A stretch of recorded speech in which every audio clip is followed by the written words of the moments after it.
Ladies and gentlemen, if you thought that it was impossible for Tampon Tim Walz to sink any lower as a politician, as an individual, you can guess again. Tampon and his Attorney General Keith Ellison, Barack Obama's best friend, are both in boiling water. Ellison also caught allegedly accepting quid pro quo votes in return for Somali fraudster protection. Complete dirtbags. Check it out. Now they're looking at the state's Attorney General Keith Ellison. Why? Because the state's top cop here in Minnesota was caught in an audio recording behind closed doors meeting with a group of soon-to-be convicted Somali fraudsters. They were asking the Attorney General for help to get more funding. Listen to this. The only way we can protect what we have is by inserting ourselves into the political arena, putting our votes where it needs to be, but most importantly, putting our dollars in the right place and supporting candidates that will fight to protect our interests. That's right. You can only protect our interests when we have your back and you don't have to worry about who's behind you. And also this group was talking about, as you heard there, supporting his campaign. So Keith Ellison is pushing back on this. He said that he takes fraud seriously. He shared in an op-ed writing this: I took a meeting in good faith with people I didn't know, and some turned out to have done some bad things. I did nothing for them, and I took nothing from them. But some of those now convicted Somali fraudsters did donate money to Ellison's campaign, according to documents obtained by the Center for the American Experiment. Folks, if you can understand what just allegedly took place in that video clip, these are Minnesota Somali fraudsters explaining to the Attorney General, the highest law enforcement officer in Minnesota, that if you help protect us, if you shut down the inquiries into this fraud, we will help keep you in power. And what's more, over 1,000 whistleblowers have come forward since 2020, many of them directly to Tampon and Ellison, only to be terminated or demoted. I know this sounds like a bad joke or not even believable, but when you're talking about Democrats, this is real life. Anything to stay in power. Thank you, Chairman Comer, for holding this important hearing. As I said on Monday, good riddance to Governor Walz, but he cannot escape accountability for the estimated $9 billion in fraud.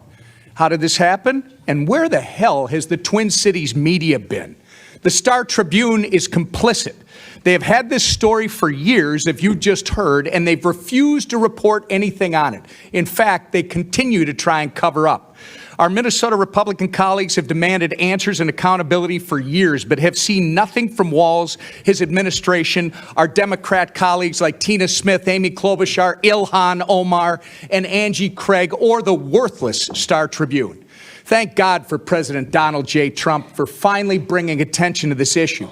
Representative Rarick, I'm going to begin with you. You've been working on this issue for years. You've spoken to the whistleblowers personally. Is that correct? That is correct. You have an understanding that 1,000 whistleblowers running an account on X have come forward to expose fraud in Minnesota state agencies, and they have been entirely ignored by Tim Walz and have even been retaliated against. Is that accurate? That is correct. Even this morning, I got another message. Well, in your experience, are their claims credible or are they politically motivated against Walz? They're completely credible, not politically motivated. In fact, many of these are Walz administration employees, correct?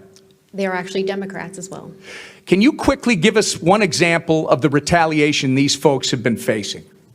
Yes, I can. In my opening statement, I mentioned that the most severe ones was that they would be fired with cause, so they couldn't have unemployment insurance, that they would be blacklisted from all state agencies, and I bet that it's also Hennepin County and Ramsey County, as you know, those are Democrat run, and more, much, much more. Based on what you've learned, Representative, over the last several years, do you have any doubt that Governor Tim Walz knew about this fraud as it was occurring? He absolutely knew that it was occurring. Tampon clearly sold out Minnesota to the Somalians. Look at this 2024 congressional election map for Minnesota. Minnesotans overwhelmingly voted for Republican candidates. The only area that did not was Minneapolis, and that's because there's over 100,000 Somalians living there now. But imagine if Tim Walz was to have become the vice president of the United States. He would have sold out the United States in a millisecond if it meant to stay in power. Just listen to this lying roach trying to explain his way out of this. Demand that there's data practices, and if they have emails showing that I have committed fraud, you should get those. Why aren't they putting them out there? Why aren't they turning them over to prosecutors? Any American should be outraged by this. You're not going to believe this next clip. Watch Keith Ellison explain to CNN last night that he's done way more than enough to stop the fraud in Minnesota. Are you kidding me? Not that fraud is not a problem. Of course it is a problem. And of course we have to prosecute it. And of course we have been prosecuting it. But have you done enough, General, to do so? I mean, one of the claims is that there has been hundreds of millions of dollars, but now there are some estimates that there could be $9 billion or more. And Noam was just suggesting they took hundreds of people off the street who were involved in fraud. Are you confident your office has done enough? Of course we've done enough, and we're doing more every single day. This is a political matter. This is not a serious thing. Check out this next clip at the Oversight hearing today. Instead of being genuine and telling the truth about the fraud in Minnesota and the whistleblowers, Democrats chose the low road with their fake outrage about the false flag 2020 election. They could have asked real questions to these whistleblowers, but they had a different plan. Throw the entire hearing into chaos. Check this out. He was an election denier, so an election fraud lie. Now, he claims he did these things in the name of patriotism, but really he's just a criminal. So raise your hand if you oppose Trump's pardon of this Minnesota individual. Ma'am, this grandstanding nonsense This is not grandstanding. Exactly this is what accountability. Minnesotans hate about D.C. This is accountability, and you are hypocrites. So again, I will take your refusal to demonstrating my opening Mr. Chairman, reclaiming order, my decorum. time. She's off the Reclaiming rails. my time. I'm not off the rails, please. You are Enough totally with your off the tropes. rails. Nancy, Order. enough with your tropes. Give me my time back. Order, Mr. Chairman. If Republicans were serious about reclaiming my time, me. You press your time. my constituents. You have no time left. You get to accuse me of things that You're out of time. You're out of time. You're out of time. We're done here. We're done. Touch and out of time. At least 10 Mr. Chair, she's out of time. Time's expired. Out of order and out of time. Ms. Presley, you've already secured your MSNBC spot tonight. Now, your time's required. Chair recognizes Ms. Mays.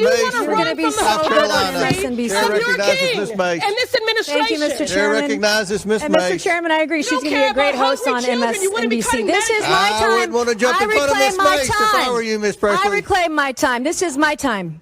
I wouldn't want to interrupt Ms. Mays. It's her time. Chair recognizes Ms. Mr. Chair, You're out of order. she did not get all of her time. Mr. Chairman, She wants to still out insult of us order. for 10 more seconds. What do Your we have time to is do expired. to get this Chair- woman in order? Her time is expired. Chair recognizes You're Ms. going to Mays. be great on TV. You're really. Unfortunately, this is the state of the far-left Democratic Party who has taken over Congress. These representatives are worthless and do nothing but destroy our country. But what is becoming increasingly obvious is that now it's showing up in polls. How are voters feeling about Democrats right now? Yeah, I mean, Democrats in the minds of the American public are lower than the Dead Sea. What are we talking about here? Well, let's take a look. The net approval rating for Democrats in Congress, you said it, Kate Baldwin, the lowest ever. Look at this. Overall, they are 55 points underwater. Their approval rating is south of 20%. It's even worse when you look at independents. Look at this. Negative 61 points. That means that their approval rating is 61 points lower than their disapproval rating. Quinnipiac has been polling this question for the better part of the 21st century. They have never found Democrats, at least those in Congress, in worse shape than they are right now. No one thought it was even possible for the Democrats to sink even lower in the polls, but amazing they never disappoint. Let's hope this carries right over into the midterms, because I don't know if you remember, but a few months ago there was a lot of discussion about the Republicans having trouble with the midterms, especially with the MAGA base being fractured as it is. Well everyone, that's going to be a wrap for this video. I hope you enjoyed the content surrounding Tampon Tim and the Somalians. If you did, please subscribe, leave a like, and possibly even leave a comment. I would love to hear what you guys think. I thank you all very much for your time. I hope you all have a wonderful day, and wherever you are, keep smiling.